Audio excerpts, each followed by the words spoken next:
Hello learners, आप सबका welcome है लर्निंग विद ज्योति में। तो आज की इस वीडियो में हम करेंगे 10th एसएसटी का सैम्पल पेपर। ये वो सैम्पल पेपर है जो सीबीएसई की वेबसाइट पर रिलीज़ हुआ है। इस वीडियो में हम 1 मार्क वाले जो 20 क्वेश्चंस हैं उन्हें सॉल्व करेंगे। तो पहली बात आपके लिए ये जान लेना ज़रूरी है कि जो 1 मार्क वाले क्वेश्चन हैं आपके लिए बेनिफिशियल इसलिए क्योंकि ये टाइम सेव करते हैं। अगर आपको ये क्वेश्चन अच्छे से आते हैं तो जल्दी से आप ये क्वेश्चन सॉल्व करके अपना ज़्यादा टाइम जो थ्योरेटिकल वाले क्वेश्चन है, लॉन्ग आंसर वाले क्वेश्चन है, उस पर दे सकते हैं। तो चलिए स्टार्ट करते हैं। हालांकि क्वेश्चंस इंग्लिश में, पर मैं आपको हिंदी में समझाऊंगी, तो जो हिंदी मीडियम वाले जो स्टूडेंट्स हैं उनके लिए भी ये वीडियो यूजफुल है। क्वेश्चन नंबर 1 है, what help in the colonisation of Asian and African countries, identify the correct statement from the following option.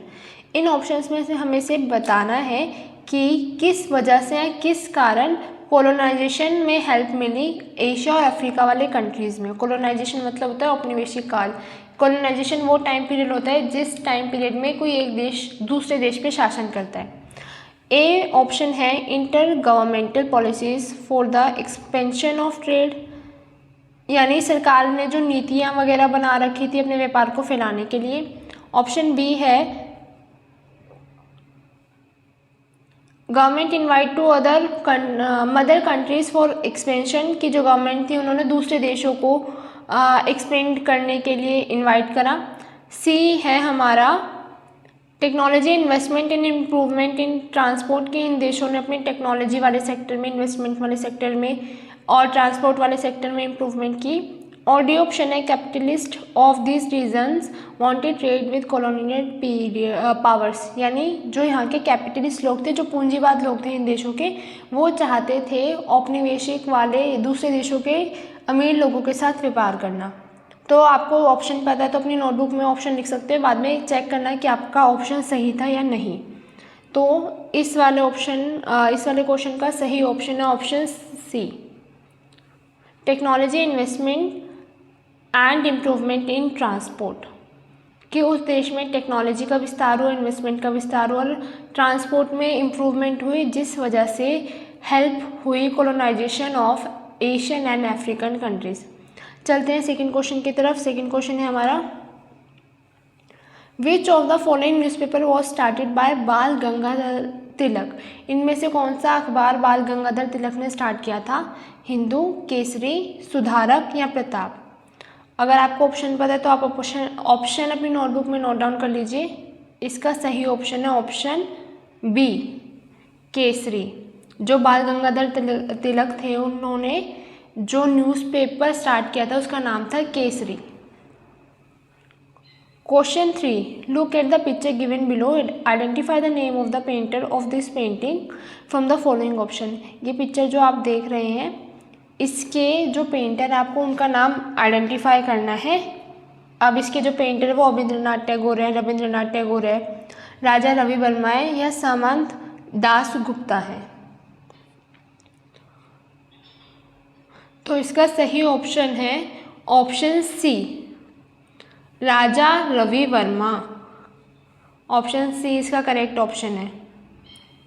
Next question, हालांकि विजुअली इम्पेयर कैंडिडेट के लिए, पर हम पढ़ लेते हैं क्योंकि इन केस आ जाए, इसके रिलेटेड कोई क्वेश्चन आ जाए। Who among the following was the author of the book Gita Govind. जो गीता गोविंद बुक है उसके ऑथर इनमें से कौन से हैं? तुलसीदास, सूरदास, जयदेव या रायदास। इसका सही ऑप्शन है ऑप्शन सी, जयदेव। अब पढ़ते हैं fourth question, arrange the following in chronological order. Chronological मतलब जो सीक्वेंस बनाना है, आपको ये ऑप्शंस दे रखे हैं, फर्स्ट, सेकंड, थर्ड, फोर्थ, इसे आप सबको सीक्वेंस में लगाना है। फर्स्ट है print culture created the condition for the French revolution, यानी जो प्रिंट कल्चर आया था, मुद्रण संस्कृति आई थी, उस वजह से फ्रेंच में रेवोल्यूशन वाला माहौल या कंडीशंस पैदा हो गई थी, फ्रांसीसी क्रांति की स्थिति उत्पन्न हो गई थी। पर ये वाला जो फर्स्ट वाला है वो काफ़ी लास्ट में हुआ था। जब हम लास्ट वाला चैप्टर पढ़ते हैं ना हिस्ट्री में, चैप्टर का हिस्ट्री में जो सब यूनिट्स दे रखे हैं उसमें ये वाला जो पार्ट है वो लास्ट में आता है। नेक्स्ट पढ़ते हैं, Martin Luther's writing led to beginning of Protestant Reformation, की जो मार्टिन लूथर है उन्होंने जो आर्टिकल्स वगैरह पब्लिश कराने स्टार्ट किए हैं अपने, उनसे चेंजेस आए काफ़ी सोसाइटी में। फिर next time Menocchio reprinted the message of the interpreted the message of Bible, कि जो मेनेक्यो पर्सन थे उन्होंने बाइबल के जो मैसेज था उसको फिर से री इंटरप्रेट किया, यानी पहले बाइबल की जो एक्सप्लेनेशन दी गई थी उन्होंने खुद से इंटरप्रेट करने की कोशिश की बाइबल के मैसेज को। और फोर्थ है Johann Gutenberg invented printing machine.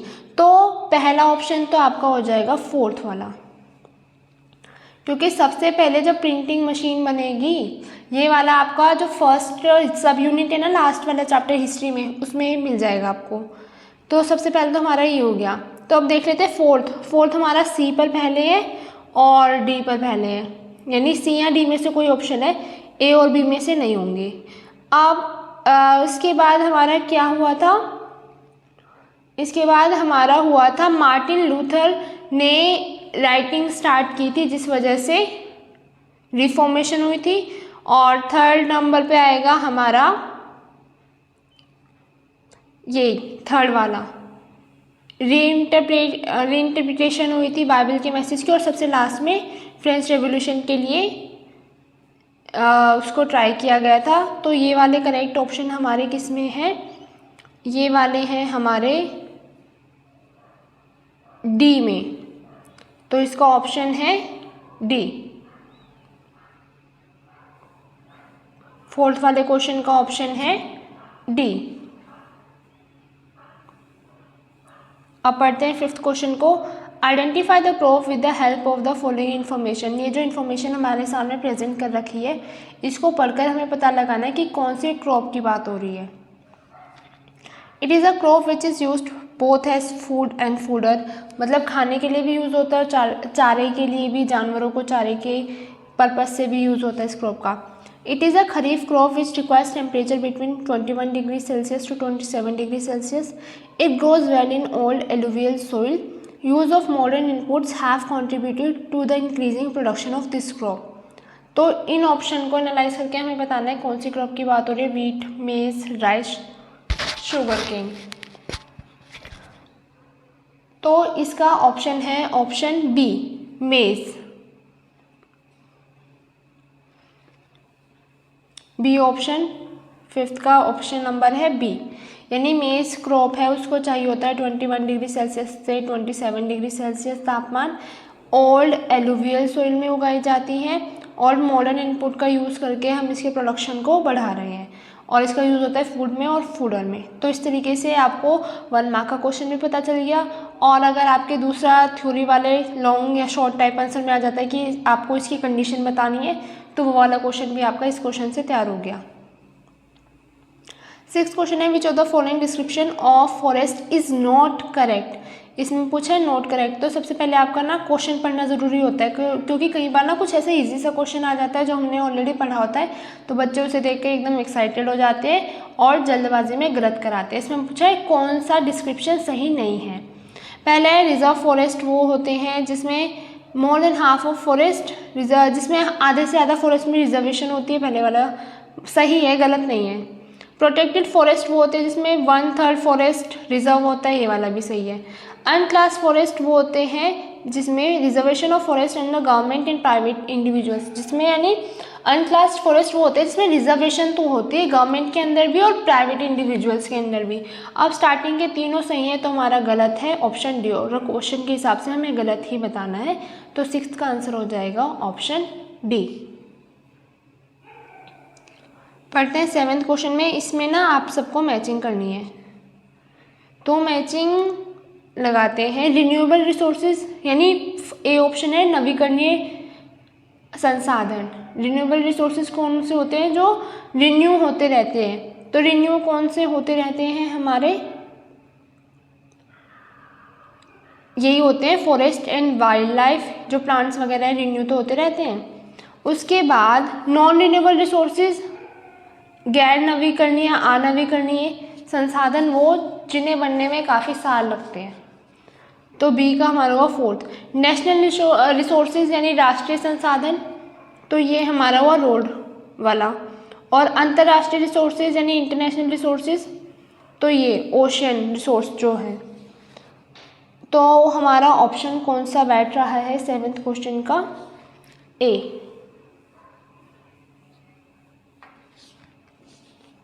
क्योंकि हमने अभी ऊपर मैचिंग करके देखी ना तो हमें पता चला। पढ़ते हैं 8th question. Consider the following statements regarding power sharing arrangements in Belgium and identify the incorrect one from the following. हमें नीचे स्टेटमेंट्स दे रखी है बेल्जियम से रिलेटेड, बेल्जियम में जो भी समझौते हुए थे उससे रिलेटेड, हमें पहचानिए इनमें से कौन सी स्टेटमेंट गलत है। Equal number of members from Dutch and French community in the central government. हाँ, जो लड़ाई हो गई थी डच वालों में फ्रेंच स्पीकर्स में, उनको मिटाने के लिए बोला कि सेंट्रल गवर्नमेंट डच वालों को और फ्रेंच कम्युनिटी वालों को इक्वल नंबर ऑफ मेंबर दिया जाएगा। तो पहले वाला मेरा ऑप्शन सही है, पर मुझे क्वेश्चन के अकॉर्डिंग गलत ऑप्शन पहचानना है। Separate government for Brussels with equal representation of communities, ये वाली बात भी समझौते में हुई थी कि अलग अलग सरकारें बनेंगी, क्योंकि ब्रुसेल्स में और कंट्री में जो कंपोजिशन था वो काफ़ी डिफरेंट था, different in the sense opposite ही था। The state government to be subordinate to the central government, ये वाली बात नहीं हुई थी। अगर ये वाली बात हुई तो फिर लड़ाई कैसे ख़त्म होती कि जो स्टेट गवर्नमेंट है वो सबऑर्डिनेट होगी, यानी अंडर में काम करेगी सेंट्रल गवर्नमेंट की। तो क्वेश्चन में पूछा था गलत कौन सा, तो सी गलत है। एक बार डी फिर भी पढ़ लेते हैं। Community government elected by people belonging to one language community. हाँ, जो सामुदायिक सरकार बनी थी उससे उसी समुदाय के लोग चुनेंगे, ये वाली बात भी हुई थी। तो क्वेश्चन के अकॉर्डिंग हमारा ऑप्शन नंबर सी है, क्योंकि वो इनकरेक्ट है। 8th का आंसर हो गया C. Question 9, which of the following subjects comes under the legislation of centre and state in India. इनमें से ऐसा कौन सा टॉपिक है जिसके संबंध में, जिससे रिलेटेड जो कानून कायदे नियम हैं वो केंद्रीय सरकार भी बना सकती है और राज्य सरकार भी बना सकती है। तो वो टॉपिक है एजुकेशन, यानी शिक्षा। तो 9th का ऑप्शन हुआ ए। क्वेश्चन 10 है, विच of the following statement is true regarding feminist movement, यानी जो फेमिनिस्ट मूवमेंट हुआ था उससे रिलेटेड इनमें से, महिला आंदोलन हुआ था उससे रिलेटेड इनमें से कौन सी जो स्टेटमेंट है वो ट्रू है, यानी सही है। A group which favours giving more power to working women at rural and urban level, कि जो फेमिनिस्ट मूवमेंट इसलिए चलाया गया था, वो लोगों ने प्रस्ताव रखा था कि ज़्यादा पावर दी जाए उन महिलाओं को जो काम करती हैं गांव वाले क्षेत्रों में और शहर वाले क्षेत्रों में। तो ये तो हमारा गलत है, ठीक है, क्योंकि अगर काम की सिर्फ वर्किंग वुमेन की बात आएंगी तो उन वुमेन का क्या होगा जो हाउस वर्किंग है। Option B, a movement that believes in giving exclusive right to female in urban areas. खाली अर्बन एरिया की बात क्यों करें, रूरल एरियाज़ की जो वुमेन है उनके लिए भी तो बात करनी है। तो ये भी हुआ गलत। Radical women's movement aimed at equality in personal and family life as well. हाँ, वो लोग चाहते थे हमें समानता मिले, इक्वालिटी मिले फैमिली में भी और हमारी पर्सनल लाइफ में भी और वर्किंग लाइफ में। तो ऑप्शन सी सही है 10th का।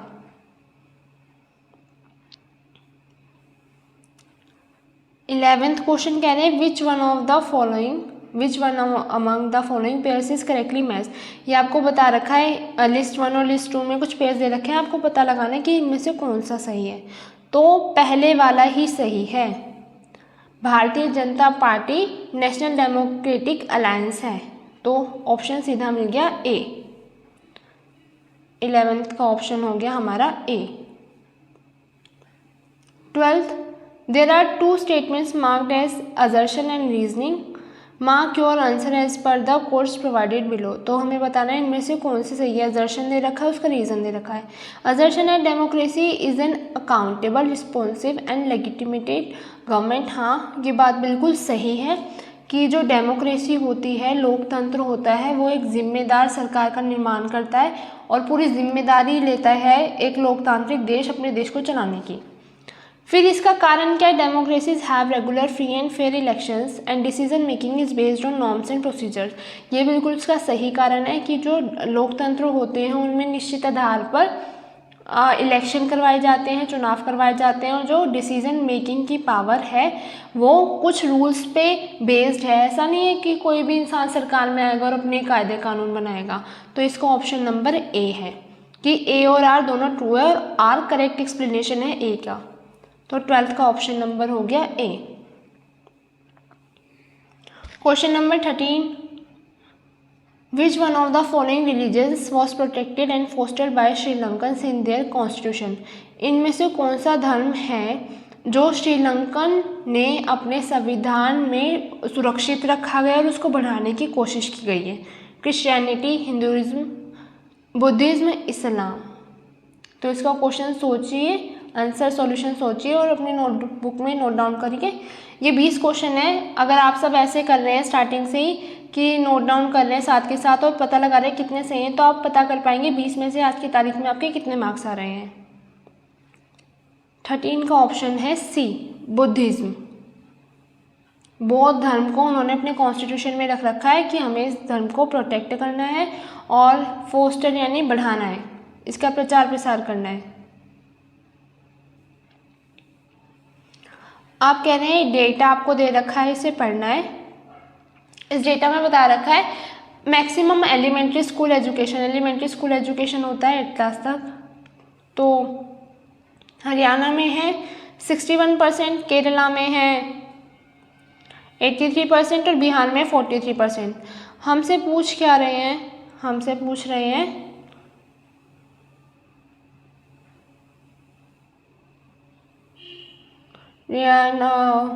चिल्ड्रन मैक्सिमम, इनमें से कौन सा ऐसा स्टेट है जिसमें मैक्सिमम लोग गए हैं? तो ये तो आपके फ्री के नंबर है।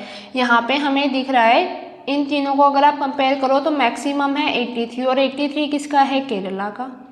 तो यहाँ पे आपका ऑप्शन नंबर हो गया डी, 14 का ऑप्शन हो गया डी, क्योंकि पूछा है मैक्सिमम एलिमेंट्री स्कूल एजुकेशन कौन से स्टेट ने ली है, तो वो ली है केरला ने। और ये वाली बात मैंने आपको बताई थी जब मैं आपको पढ़ा रही थी second chapter I think second chapter है, नहीं सेकंड चैप्टर नहीं है, फर्स्ट चैप्टर है। फर्स्ट चैप्टर का जो लास्ट वाला पार्ट है उसमें। Question number 15, read the following data and select the appropriate option from the following. हमें डेटा पढ़ना है और बताना है। अच्छा, इसमें कह रहे हैं लिटरेसी रेट दे रखा है मेल फीमेल का, रूरल में लिटरेसी रेट दे रखा है चिल्ड्रन का मेल फीमेल में, रूरल चिल्ड्रन जो 10 से 14 साल के बीच में और स्कूल जा रहे हैं मेल फीमेल दे रखा है, ठीक है। तो how much percentage of girls are not attending school, कितनी प्रतिशत लड़कियां स्कूल नहीं जा रही? तो पहली बात तो बात करते हैं फीमेल की, ठीक है। और अटेंडिंग स्कूल हमें पता है जो परसेंटेज है वो टोटल 100 होता है, ठीक है। 100 में से 82%, क्योंकि फीमेल की बात हो रही है और जो स्कूल अटेंड कर रहे हैं उनकी बात हो रही है, तो हमारे पास आया 82% फीमेल है जो स्कूल जा रही हैं। तो कितनी नहीं जा रही? 100 में से आप 82 माइनस करोगे, आपका आंसर आएगा 18, और 18 ऑप्शन हमारा है ऑप्शन डी। तो 15 का आंसर हुआ ऑप्शन डी। ये इस वाले के लिए भी आपको कुछ लर्न करने की, कुछ याद रखने की ज़रूरत नहीं थी, ये अंडरस्टैंडिंग बेस्ड क्वेश्चन था और ये फ्री के नंबर भी आपको दिलवा सकता था। Question number 16, find the odd one out from the following option. ये जो ऑप्शन दे रखे हैं इसमें से जो सबसे अलग है आपको वो फाइंड आउट करना है। Tourist guide, barber, tailor, porter, ये सब आते हैं टर्शरी सेक्टर में, सेवा क्षेत्र को होता है जो। और ये मैंने इस पे सेकंड चैप्टर जो है इकोनॉमिक्स का मैंने कंप्लीट वीडियो बना रखी है 4 पार्ट्स में। Teacher, doctor, vegetable vendor, lawyer, ये भी अगेन सर्विस सेक्टर के लोग हैं। Postman, cobbler, soldier and police constable, ये भी पब्लिक सेक्टर के लोग हैं। अब Indian railways, jet Airways, Doordarshan, metro, हालांकि ये भी कहीं ना कहीं सर्विस सेक्टर में आते हैं, पर यहाँ पे क्लासिफिकेशन हो गया पब्लिक सेक्टर और प्राइवेट सेक्टर का, तो इसलिए हमारा ये वाला ऑप्शन ऑड वन है। तो 16 का ऑप्शन हमारा है ऑप्शन डी। ये 17 क्वेश्चन जब मैंने आपको चैप्टर कराया है उसके लास्ट में भी ऐड किया है मैंने स्लाइड में। कह रहे हैं जिस तरीके से नेचर ऑफ इकोनॉमिक एक्टिविटी के बेस पर, यानी आर्थिक क्रियाओं के आधार पर हमने बांट रखा है प्राइमरी, सेकेंडरी और टर्शरी, प्राथमिक, द्वितीयक और तृतीयक, उसी तरीके से हमने किस आधार पर बांटा है ऑर्गेनाइज्ड और अनऑर्गेनाइज्ड, यानी संगठित क्षेत्रक और असंगठित क्षेत्रक। ये जो क्लासिफिकेशन हुआ है किस बेसिस पे हुआ है? तो ये हुआ है nature of employment activities. Nature of employment मतलब रोजगार की प्रकृति के आधार पर। तो 17 का ऑप्शन है ऑप्शन ए। 18 क्वेश्चन कह रहे हैं रोहन हैज़ टेकन, हमें इन्फॉर्मेशन पढ़नी है और पता लगाना है सही ऑप्शन कौन सा है, ठीक है। जो रोहन है उसने 5 लाख का लोन लिया है, बैंक से लिया है 12% इंटरेस्ट के साथ। He has to submit paper of new house and salary record to the bank. तो लोन लेने के लिए उसे नए घर के कागजात जमा करवाने हैं बैंक में, और जो उसके सैलरी का रिकॉर्ड है वो जमा कराना है बैंक में। और ये जो प्रोसेस है जमा कराने का, इसे क्या कहा जाता है? Interest rate, collateral, principal amount, instalments, इसे कहा जाता है कोलेट्रल। 18 का ऑप्शन नंबर है बी। और यहाँ पे आपसे पूछा जाता है इंटरेस्ट रेट कितना, इंटरेस्ट रेट है 12%। पहले इस क्वेश्चन को समझे। 18 का ऑप्शन नंबर है बी, यानी जो प्रोसेस होता है ना, जिसमें बैंक जितना अमाउंट का लोन देते हैं सामने वाले पर्सन को, उससे ज़्यादा अमाउंट की चीज़ें अपने पास गिरवी रखवाते हैं। क्यों रखवाते हैं? इनकेस जो सामने वाला पर्सन है वो डेट ट्रैप में फंस जाए, मतलब बैड डेट हो जाए, इस पोजीशन में ना रहे कि वो उनका लोन पे कर सके, तो बैंक वाले उसकी जितनी भी एसेट गिरवी रखी है उसको बेच के अपने पैसे वापस ले लेंगे, ठीक है। तो इस प्रोसेस को कहा जाता है कोलेट्रल। और बाई चांस आपसे पूछ ले इस प्रोसेस में इंटरेस्ट रेट कितना है, तो वो है 12%। प्रिंसिपल अमाउंट 5 लाख, ठीक है। और इंस्टॉलमेंट वो होते हैं जो पूरे पैसों में से थोड़े थोड़े भरते रहते हैं। क्वेश्चन नंबर 19 है विच of the following international agencies allow free trade and work on mutual trade between countries. इसमें से ऐसी कौन सी इंटरनेशनल एजेंसी है? पहली बात तो ये इंटरनेशनली अंतर्राष्ट्रीय एजेंसी है। अंतर्राष्ट्रीय का मतलब जो एक से ज़्यादा देशों में काम करती है, सभी देशों के लिए काम करती है। उन्होंने फ्री ट्रेड अलाउ कर रखा है, तो इसका ऑप्शन नंबर है ए।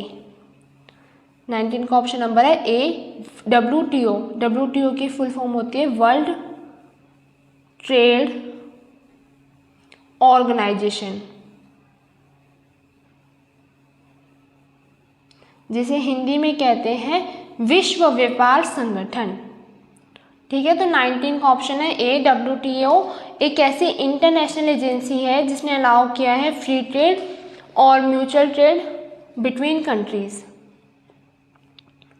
Finally 20th question identify the correct statements about globalisation. इनमें से ग्लोबलाइजेशन यानी वैश्वीकरण से संबंधित जो भी सही स्टेटमेंट है हमें वो पता लगानी है। फर्स्ट है removal of barriers by government. हाँ बिल्कुल, ग्लोबलाइजेशन में सरकार ने यही कहा है कि जितनी भी बाधाएं हैं सरकारों के बीच में या व्यापार करने के बीच में, उन सबको हटाया जाए। तो पहले वाली सही है। Foreign companies are allowed to set up factories. हाँ बिल्कुल, गवर्नमेंट की परमिशन लेकर जो फॉरेन कंपनीज हैं, विदेशी कंपनियां हैं, वो अपने उद्योगों की स्थापना कर सकती हैं। Has enabled all companies to increase their investment. सभी कंपनीज को इन्वेस्टमेंट इंक्रीज करने के लिए कह दिया? नहीं, सभी कंपनियों को नहीं कहा। Has lesson foreign investment and foreign trade. अगर हम फॉरेन इन्वेस्टमेंट और फॉरेन ट्रेड यानी विदेशी व्यापार को और विदेशी निवेश को कम कर देंगे तो फिर हमारा व्यापार कैसे बढ़ेगा? तो ये भी गलत है, यानी मेरे फर्स्ट और सेकंड ही सही है। तो 20th का ऑप्शन हुआ ऑप्शन नंबर ए। तो इसी के साथ हमने कंप्लीट करा section A CBSE sample paper का, ताकि आप लोगों को पता लग जाए किस टाइप के क्वेश्चन आपके पास आएंगे और किस तरीके से आपको समझने हैं। Wish you all the very best for your exam. आप सब मन लगा के पढ़ाई करिए। Thank you so much for watching this video. अगर आपको वीडियो अच्छी लगी हो तो अपने फ्रेंड्स के साथ ज़रूर शेयर करना।